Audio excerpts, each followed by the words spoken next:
Welcome to the Metal Voice. Today on the show, the one and only, the guy from Dokken, the guy from Foreigner, the guy from Dio, the one, the only, Mr. Jeff Pilson. What's going on, man? Hey, just hanging out and talking to you and enjoying it. You know, you have Don Dokken and, the big personality, and George Lynch, the big personality, but then you have you, the beloved one, the George Harrison of the Beatles. So loved, so many great questions. I hope you're okay with me ask you some fan questions, and of course, your own questions as well. The first fan question is anonymous. I can't tell you who it is, but it's a really cool question. Tell us about your famous answering machine messages.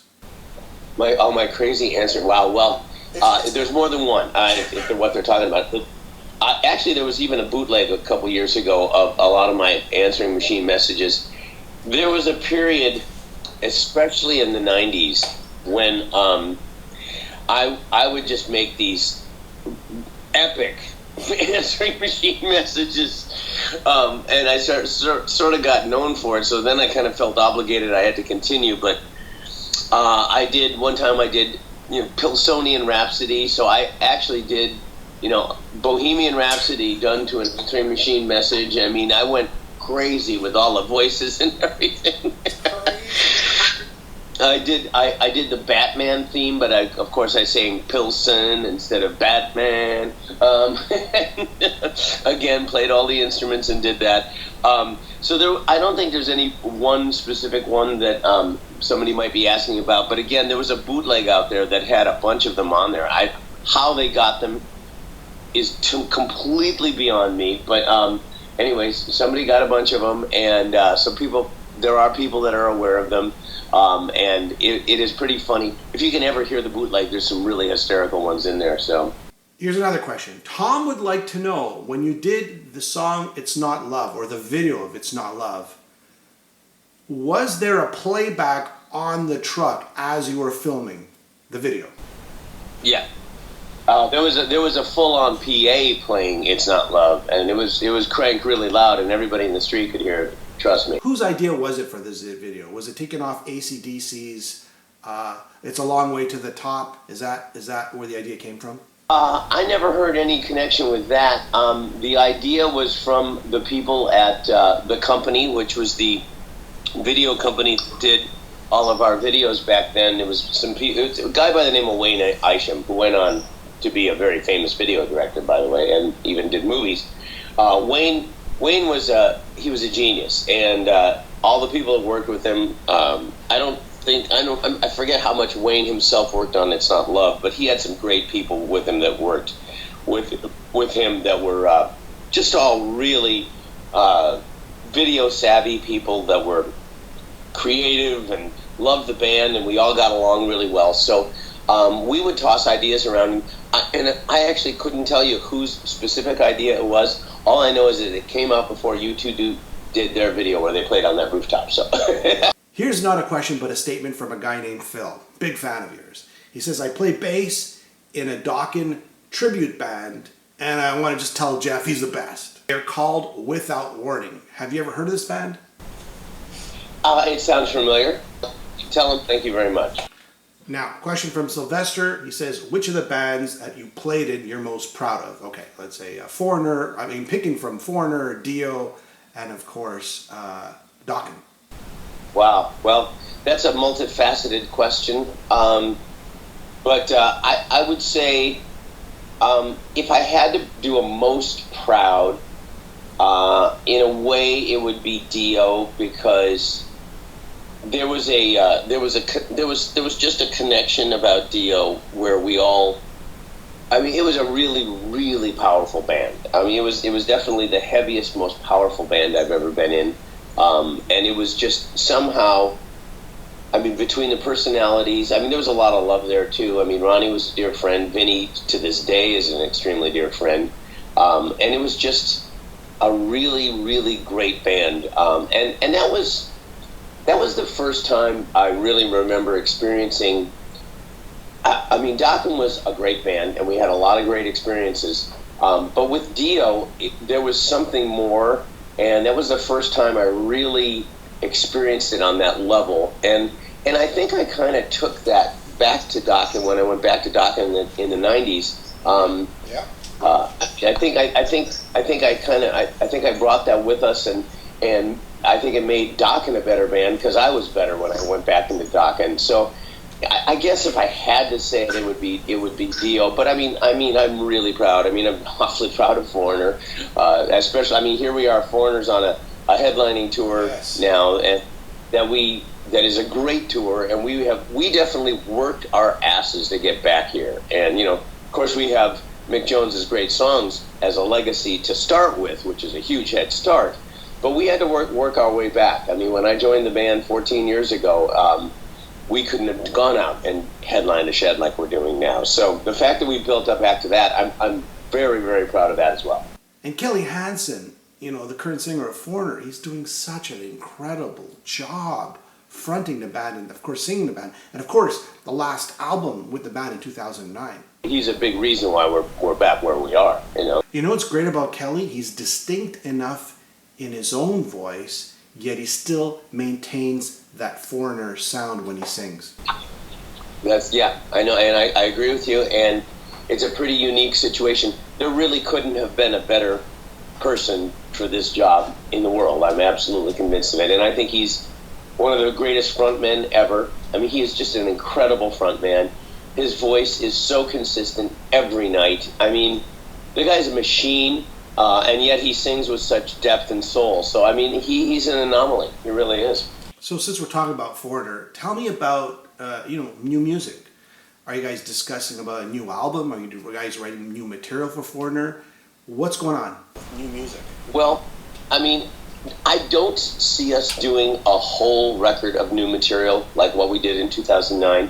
That was a tough situation for us because we are on the road so much that it was really, really tough to come up with a whole record of new material. It was a lot of work and it was a lot of stress, especially on Mick and Kelly. So I don't really see that happening again.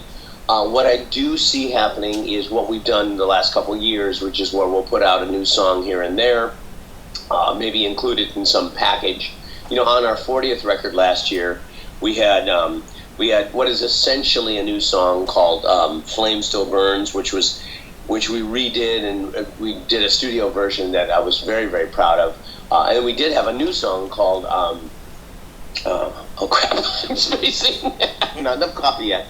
I Give My Life for Love, and that was a whole new song. So I see us doing things like that, where we essentially do new recordings and do new songs, but not full albums of them. And how's Mick anyways? Is he good? How's he doing? Mick's great. Mick's great. His health's great. He's been doing this whole tour. He's been playing the whole show, which, listen, part of the reason that he sometimes doesn't do the whole show is actually, more for show than anything else, but it's not that he couldn't do it. It's when we bring him out in the middle of the show, it's this gigantic lift. So, but yeah, he's actually doing great. His health's doing great, and his spirits are wonderful. Mick, I wouldn't say Mick is the reason why we wouldn't do new material, although, I don't see him having the motivation to want to write a whole record of these days, especially, it's really, when you put out new material now, it really is about one song. You do a video, it's not like it's going to go on MTV, videos and be in rotation at rock radio. So I think what he looks at it as, let's put out new stuff.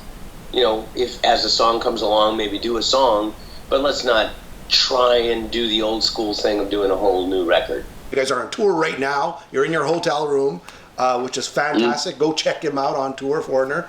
Great band. Yeah, it's a great show, and the whole show is great. Whitesnake, Jason Bonham, come on. Incredible. But there's critics, and this is one of the questions I got. Greg says, is Foreigner really Foreigner without Mick, especially since sometimes he's not there? And it's a fair question, right?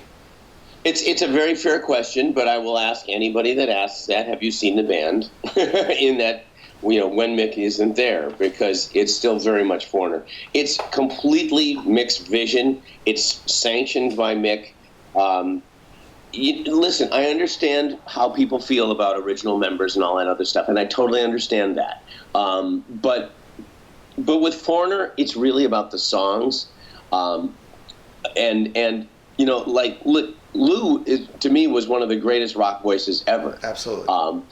And it's not taking away from Lou. I think it's actually flattery to Lou that his performances were so universal that we can carry on and do those songs even when he's not there. So we can also do that when Mick's not there. And again, if somebody looks at it like, well, it has to be original members or it's not Foreigner, they're entitled to that. But I would also say, come and see the band because we kick some ass. I agree, man. Can the band exist without Mick? I mean, even Miles Goodwin from April Wine is saying he's going to retire and the band's going to continue. Or Kiss, they want to retire and they want the band to continue.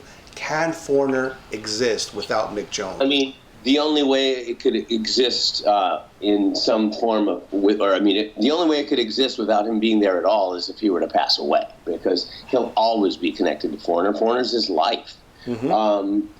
And I don't see that happening anytime soon. He's in incredibly good health, and he's tougher than anybody realizes. I don't see him going anywhere for a long time. But even if he passed away, the legacy of the music is so strong to me that yes, Foreigner could exist. But the other thing you got to remember is I've been there 14 years. I've worked with the man intimately. Not only is he a dear friend, but he is ingrained into my every consciousness about Foreigner. And that's the same with, Tom Gimbel's been there 26 years. Uh-huh. Kelly's been there 13 years. We have a very, very, very deep connection to Foreigner. So, yes, it could exist, but I don't anticipate it existing without Mick in some form, probably for the life of the rest of us being in the band. Let's shift gears a little more because I had a question from Orlando in regards to Dio. He's sure. Asking, is there any unreleased material that you did with Dio that no one's ever heard? That you have, or maybe some rehearsal tapes or some outtakes, or what do you have? Is there anything there? As far as me having it, no. As far as there being unreleased material, absolutely there is. There's actually a fair amount, and I know who does have it, and I know that there's talks and in the works of someday it seeing the light of day. It would have to be, in order to make it releasable, there would have to be things done to it. But Ronnie's voice on new songs, on songs that people have not heard, does exist. So yes. And Raul's saying, will there ever be a Dokken reunion tour in the U.S.? Will there be a new album ever? Have you guys even talked about something like this? Yes, we've talked about it. Listen, Dokken gets offers all the time. The reunited Dokken gets offers. And we talk about each one. Well, not each one, but most of them. Because we are on speaking terms, and we all get along fine. It's down to opportunity. I think all of us have somewhere in us where we would love to do perhaps one last final studio record together. So I don't see that as I see that as a distinct possibility somewhere down the line. But and as far as a whole U.S. tour, well, the problem is kind of obvious. It's our scheduling. It's really hard. Find enough time in my Foreigner schedule for me to do a Dokken tour, and it could possibly happen. Yeah, sure. Dokken. Foreigner works year round, so it would be very, very difficult to do that. But having said that, maybe someday some limited shows or some opportunity. It's not impossible. Again, we get the offers and we do talk about them. So if the situation were right, if the time were there, the scheduling worked out, certainly more shows and maybe some shows in the U.S. is very possible. And I think a recording is possible, but, it's kind of first things first. I know the last time we talked about a recording, Don was starting work on a Dokken record of his own, with his version of the band. And he just said, look, I need to concentrate on this. And it's like, fair enough. I totally get it. there's no hurry. So maybe someday, but certainly nothing on the books right now. I'd just like to also point out to everyone that Return to the East, the new live album, is out now. Go pick it up. I mean, there's a lot of... And there is a new song on there, so there you go. Yeah, we still have the chemistry. So it was, and that was a pretty painless song to do, which was great. So yeah, I mean, we still have it, and I think we know it's there if we can find the time to make it happen. Growing up, I grew up on Dokken, I grew up on Foreigner, right? I'm kind of like almost your age, maybe a little younger, but... You're quite a bit younger than I am, but that's okay. Thank you. So, I mean, I grew up on Dokken, and you hear that, I mean, how much truth, and I've always wanted to ask this question, this is my question, how much truth is there between the hatred between, or the supposed hatred between Don and George, and I hear stuff, I read stuff like, the reason George doesn't want to be in the band because the name is Dokken, right? How much truth is to the sort of the bickering? I mean, is this media, was it like 90% media contrived, or was it like really a reality? Talk to me about that. It was a drastically overhyped version of something that is essentially true. I mean, listen, the two of them certainly, I mean, they get along pretty good now. I mean, they get along fine now. But there was a time, I mean, in the early days, they didn't get along great.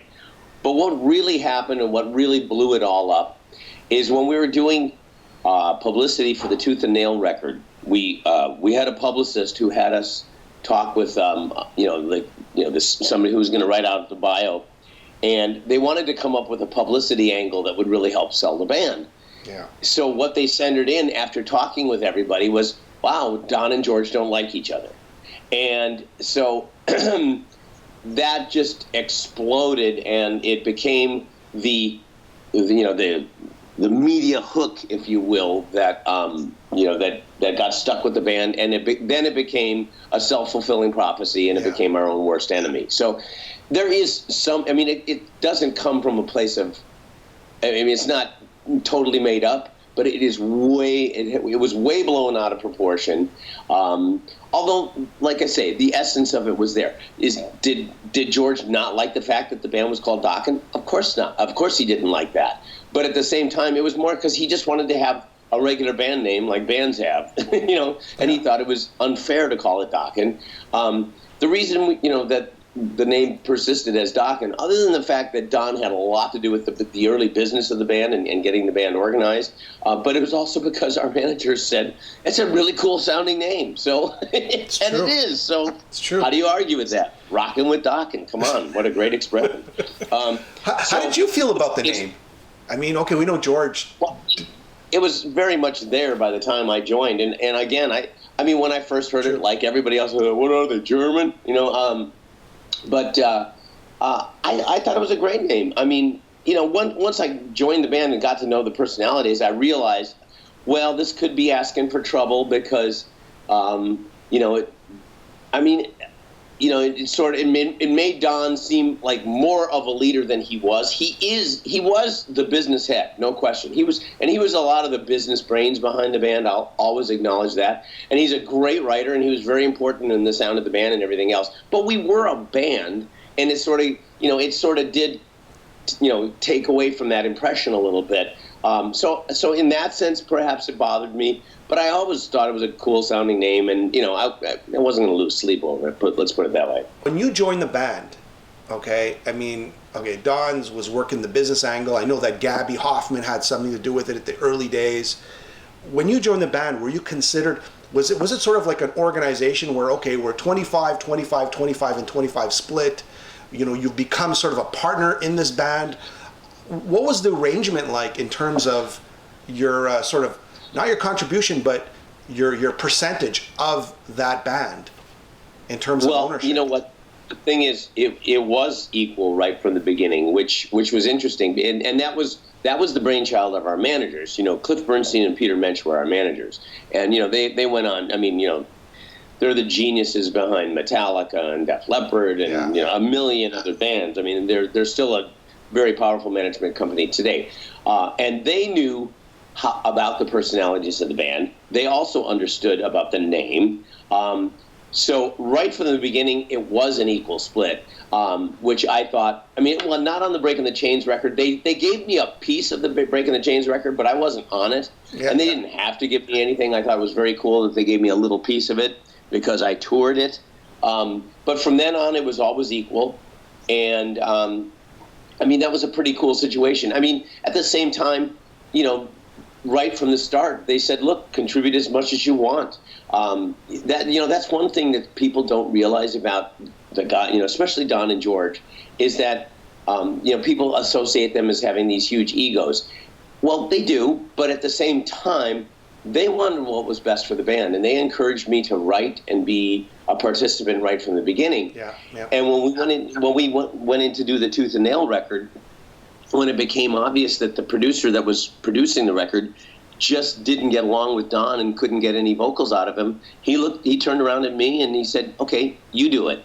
So, you know, I essentially did a lot of the producing of the vocals on the Tooth and Nail record, and I just joined the band. So I have to give them a lot of kudos for giving me a lot of support right from the beginning in being an active member and being very involved. And you know, not every band could do that. That's, like I say, that took vision to allow a new guy. I mean, listen, I think they liked me, and I think they chose me for a lot of reasons, and I think they respected me and everything else. But to give me that kind of responsibility right off the bat was pretty damn cool, and not every band would do that. You know, Jeff, that's a great point, because that is why you guys were so successful so early on. It's sort of the culture, right? And sort of the idea of how to break the band by showing everybody's a full, member, right? Not only a member, but part of the corporation, right? Right. And we, yeah, exactly. And we were partly about personalities. Personality was definitely part of who we were, because everybody in the band had a very unique personality. And I think people saw that early. And I think the fact that nobody, I mean, Don never tried to squelch that. You know, he really didn't. You got to give him credit. He could have tried to make it look like, hey, the band's called Dokken, it's all about me. He didn't really do that, and I give him a lot of credit for that. I think the press has made him look more like a villain than he actually is. Then again, I've never talked to him, I never met him, so I can't tell you anything. Very complicated, but he's at heart, he's a really damn good guy. He really is. I mean, everybody's got their demons in them. You know, all four of us are very much responsible for us breaking up and for all the problems. But at heart, every guy in the band has a pretty deep soul, and I'll never deny that about any of us. You guys had some phenomenal success with Dokken. You know, I guess it would be the first 4 albums. How did you base your decision? I'm assuming to leave the band. Well, I mean, honestly, the truth is that during the Back to the Attack tour, Don announced that he was going to leave, and unfortunately, that, I think, in being fair to him, I think in a way he was sending a warning shot, like, let's get it together. I mean, there was a lot of drug use going on. Now, mind you, he was guilty of his own drug use. He was not doing cocaine like we were, but there was other drugs involved. I think he was trying to say, like, let's get it together in a sense, but I think he was also pretty serious about leaving. I think he assumed he could leave and take the name, which of course he wasn't able to do. I think there was definitely a part of him that was sending a warning shot, and instead it backfired, and by the end of the Back to the Attack tour, the despondency and the negativity hit a height. So, no, I did not decide to leave. I tried very hard to talk everybody into, not jumping off the cliff. Well, Don in particular. I really pointed out, like, look, we're in a very unique position. We're very, very fortunate. I remember in 1988, only 41 records went platinum, and we were one of them, and I pointed out those kind of statistics. Yeah. But by the end of the tour, it had gotten pretty miserable, and he decided to leave. So that was how we ended up breaking up. And we weren't going to be Dokken without Don. So, that's how it happened, and it was very unfortunate. I think it was very poor timing on our part. I think we should, if we could have lasted another year, it would have been great. And there was a lot of opportunities that we could have had. But, the past is the past, and we did what we did. And, it did allow us to come back and reform later on, which is perhaps a good thing. So, but Dokken screwed up a lot of opportunities. We all of us will say this: we were successful in spite of ourselves.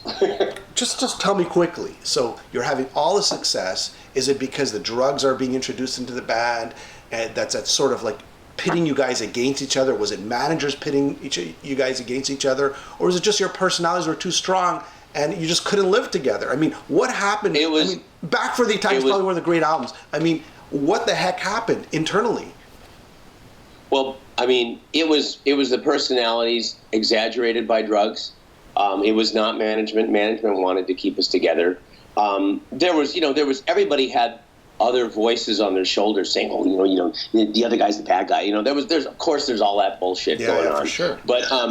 But no, it was just the personalities and the egos, and not having a good perspective on what we had, and not being grown up enough to handle it.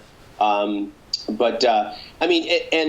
frankly, the making of Back to the Attack is even an example, and I think Don was very disappointed in that, as he should be. There was a lot of problems making that record that shouldn't have been there. That, you see, in my mind, when I hear Back to the Attack, I hear a couple of really great songs that that are very realized potential, but then I hear a lot of stuff that just doesn't feel finished to me. Okay. And to me, it could have been better. And I know it was because the band was in a very fractured state already during the making of that record. I think Tooth and Nail and Under Lock and Key are much more cohesive, and we were much more of a unit on those records. Like I say, that was the peak of our success. But I think the peak of our creativity and our productivity was perhaps Under Lock and Key. I mean, I love those first 3-4 albums. To me, it's like I love them. I guess I don't have that baggage that you do, right? Or that right. I have a whole different perspective. I don't want you to know all the bad stuff. No, I don't like it anymore. I don't like it now, but at the time, of course, we wanted to cover that up. Okay, and then quickly, I mean, dysfunctional, and I guess the other two albums. I mean, now you're coming back where the 80s really isn't that popular. That 80s sound is not popular anymore. I mean, that causes more friction with the band? Well, and it's pretty amazing as well as we did do. Still, I would say we were very fortunate. We had Sony wanting to sign the band at a point when, yes, 80s music was considered at the peak of unhip. And the guy that did it was a guy by the name of John Klodner, who was a very visionary A&R guy. And he was stepping out, on a limb, signing us. He was getting a lot of crap for that. But he believed in the band, and he believed in the potential of the band, and he did. And frankly, Dysfunctional did, under those circumstances, Dysfunctional did quite well. I would say the friction in the band was the same friction that was always there. It just manifested again. And then this time there was the resentment of the band having broken up before we achieved our peak. And listen, had Dokken held together for a couple years after, in the 80s, if we would have lasted through to, say, 90 or 91, there was a huge financial payday that none of us got because we broke up too early. So I think there was a lot of resentment that didn't happen, and it resurfaced on Dysfunctional, and it turned into a situation that just wasn't going to work out. Shadow Life and Erase the Slate, and then that era is gone. But Don Dokken, he moves ahead with the name Dokken. I mean, when you see him play and release albums under the banner of Dokken, I mean, how does that make you feel? Because personally, if I was in your situation, I'd say, wait a second, you're working on a brand that I helped develop. Even though it's your name, that's my brand. I helped develop that brand. Yeah, but I mean, listen, in fairness to him, by the time I left in 2001, was that when I left? Or maybe 2002, whatever. Anyway, technically it would have been 2002, I think. By the time I left, I was fired technically because for a lot of reasons that we don't need to get into. But basically, but as a result, I got to be bought out. So he's entitled to be Dokken now, and I have no problem with him doing that. And George, same thing happened with George. George was technically fired, so he got bought out. I mean, I'm actually glad that he's able to still do it. I mean, I take it as a compliment that our music has resonated this long. So no, I don't really feel that way. I just don't. I mean, again, with Dokken, the personalities were more important than they are, say, with Foreigner. But it's still about the music and the fact that he's able to play our music. I mean, is there a little part of me that thinks that, well, we should all share in that? Yeah, I suppose that would be human. It'd be inhuman if I didn't feel that way to some extent. But it's more about the fact that, hey, it's great. I mean, I'm very happy where I'm at. So it's great that he's able to do it, and more power to him for keeping the legacy alive. Man, I could just imagine the negotiation table when you guys are planning your reunion.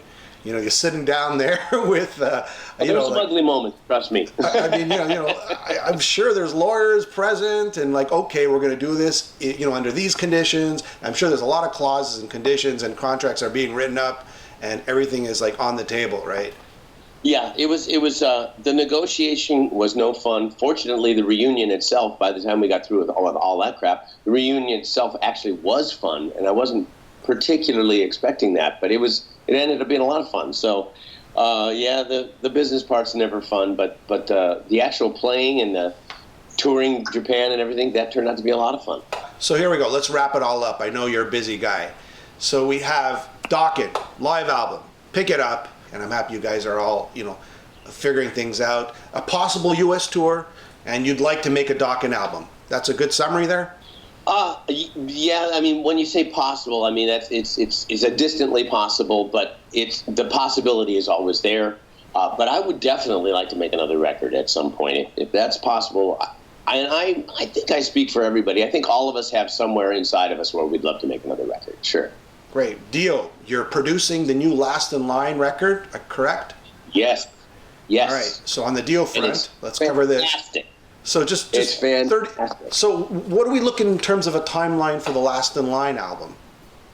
Right now they're talking about January of 19 for the release. So I'm hoping they stay with that. I mean, the record isn't completely done recorded. I mean, it's for the most part done, but there's things that still need to be done. So that's one thing that makes the timeline a little bit in question. But it's going to be a great record whenever it does come out. Like I say, hopefully the 19, but really, really strong record. Really great band. Love them to pieces, and it's just amazing. And there is some unreleased Dio material. I know I talked to Rowan, many times about this. He's told me there's some sort of tapes here and there. I've talked to Wendy Dio about this. She goes, yes, there's a few songs out there. Now, I don't know if there's any songs in your era, right? And your era, I don't know. I've never really spoke to that. I don't believe so. I don't, and I would probably have those tapes. So no, I don't think there is. Did you have any songs that you were writing with Ronnie before he passed, or not before he passed, but in that era? Sorry. No, there was one song that I remember playing him the riff for, and I have a memory of him coming over to my house and us starting to work on it. I don't remember, but I did remember the riff, and I have the riff, and I believe the riff is going to surface on the Dio Disciples record that will come out sometime. That's very cool. That's very cool. Yeah, and I like I say, I specifically remember the riff, and the song has since been finished, so I think it's going to make the Dio Disciples record next year, which that also excites me. And Vinnie Paul, all the artists are sort of giving their comments about Vinnie Paul. Do you have any memories about Vinnie Paul? Well, just that he would. I mean, I didn't know him well, but I mean, he had showed up at frequently over the years at various shows that I'd ever done, and actually, Pantera opened for Dokken on our very first tour, on our Breaking the Chains tour. We were playing clubs, and we did a club somewhere in Texas, and I remember Pantera opening, and They were really sweet to us, and they came in and gave us their record. You know, they were just starting out, really, so we always had a connection with them. And my memory of Vinnie is just that he always kind of brought fun with him. Like, he would usually come with a few people, and it was always about having fun. He was a very nice man, and always, you know, like I say, I mean, there was some, you know, strip club, you know, trips during the 90s and all that kind of thing, and he was always up for a good time. So my memory of him definitely brings a smile to my face. I wasn't terribly close to him, but again, I always get a smile on my face when I think about him. So I hope he rests in peace. I hope there's a strip club out there somewhere that he's very happy in. And finally, Foreigner on tour, ripping through the United States, and I think you're going into Australia, correct? We are. We're going to Australia in October, yes. Very, very cool. Just so you know, this is a global show, so people in Australia watch as well. Well, that thing goes all across the world, don't it? There you go. My guest today, Jeff Pilson, the one and only. Thank you so much for taking the time out. Well, wait a minute. You left out something. Go ahead. You left out the project that George Lynch and Mick Brown and I are doing with Robert Mason, the singer of Warren. So tell me about that project. Go ahead. Well, that record is actually done, although it's probably not going to come out till April of 19. But it is phenomenal. I'm so happy about that record. It's a very inspired piece of work. Wait to hear it. It's kind of, I mean, we have a new name, but we're not announcing it yet, so I can't tell you the new name. Tell me the name. Tell me the name. Come on. No one will know. Just you and me. Just kidding. Yeah, right. You just told me it was a global show. Anyway, but it's just phenomenal. It doesn't sound exactly like you'd think, although parts of it probably sound a little bit like you'd think. But it's just a very inspired, great record. George is playing his ass off on this thing. I mean, just really playing incredible. And Robert is singing amazing. Everybody's playing and singing great. And I'm really happy with the songs. So it's going to be a strong record. What would you describe as the musical direction then? Well, I mean, it's very natural to what we are. So there's a bit of Dokken in there. There's a bit of Lynch Mob in there. It's kind of that direction. Although it gets a little bit deeper, we got pretty musical and deep on this record. So it goes everywhere from pretty straight ahead to pretty damn deep. So musically, I'm just very, very proud of it, and I can't wait till people hear it. And we are trying our best to try and come up with a situation where we can do some live shows at some point, which would be amazing because this band would kick ass live. And are all the songs completed? They've been recorded? Oh yeah, no, the whole record is recorded and done. So it's being mixed right now, actually. So now you're looking for that name. Is that it for the band, or you have a name? No, we have a name. We just can't announce it, or I would have to kill you. So. Okay. All right. Okay. All right. Sounds. And oh, sorry. And it's going to be released. When's the timeline on this? About? The timeline currently is about April of 19. Okay. All right. Jeff, the one, the only. Thank you so much for taking your time out. My I know pleasure. You're in a hotel room there on tour with Foreigner. Very, very cool. I am. I'm a big fan. All the best to you. Hey, thank you so much. All right, man. Have a nice day.